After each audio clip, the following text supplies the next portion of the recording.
आज आहे संडे आणि संडे म्हटल्यानंतर मुलं घरी राहणार आणि घरी म्हटल्यानंतर काही ना काही डिमांड नेहमीच करत राहतात ते. तर आज त्यांची डिमांड होती तर केक बनवायचा होता. तर ते सारखं सकाळपासून म्हणत होते की मम्मा आज केक बनव, मम्मा आज केक बनव.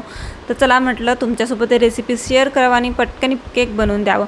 इथे मी गरम दूध घेतलेलं आहे, त्याच्यामध्ये टाकलेली आहे मी इथे सपाट वाटी साखर टाकलेली आहे आणि 1 वाटी मी दूध घेतलेलं आहे. तुम्हाला जर कमी साखर पाहिजे असेल तर तुम्ही कमीही टाकू शकता. त्याच्यानंतर साखर पूर्ण विरघळायची आहे. जर तुम्ही साखर पावडर घेतलं तरीही चांगलं. तर साखर आपल्याला विरघळल्यानंतरच इथे मी कॉफी पावडर टाकलेलं आहे. तर कॉफी पावडर आपल्याला मोठाच 1 चमचा टाकायचा आहे. तर मी मोठा 1 चमचा कॉफी पावडर टाकलेला आहे. त्याच्यानंतर आपल्याला टाकायचं आहे तेल आणि इथे आपल्याला रिफाईंड तेल टाकायचं आहे. 1 मोठा चमचा मी तेल घेतलेला आहे. त्याच्यानंतर टाकायचं आहे मैदा.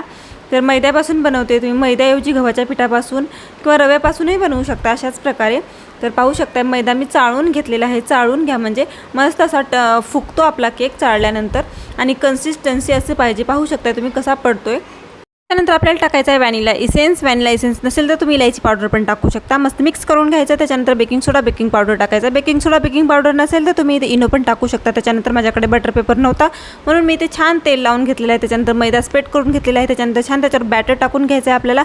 वरून मी असा छान माझ्याकडे थोडेसे बदाम होते म्हणून मी टाकून घेतलेले आहेत. अगोदरच इथे मी प्रीहीट करायला ठेवलं होतं कुकर. खाली मीठ टाकलेलं आहे, वरून प्लेट ठेवलेला आहे आणि आपल्याला केक ठेवून द्यायचा आहे. आता 40 मिनिट आपल्याला हे छान बेक करून घ्यायचं आहे. तर टायमर लावून घ्यायचं आपल्याला 40 मिनिट. कुणाला 30 मिनिट लागू शकता, कुणाला 40 मिनिट लागू शकतं. ते 40 मिनिट मी छान बेक करून घेतलेलं आहे. पाहू शकता केक मस्त बेक झालेला आहे, मस्त फुगलेला आहे. आता मी काढून घेते एका प्लेटमध्ये. तर पाहू शकता माझ्या मुलांना तर थोडाही वेट नाही होते, ते मम्मा दे लवकर म्हणतायत. तर इतका छान केक झाला होता आणि मी छान असा कट केलेला झटकीपट असा आणि मुलांना खायला दिलेला आहे. खूप छान झाला होता. नक्की ट्राय करणं. आवडला असेल तर सबस्क्राईब करा. Bye bye.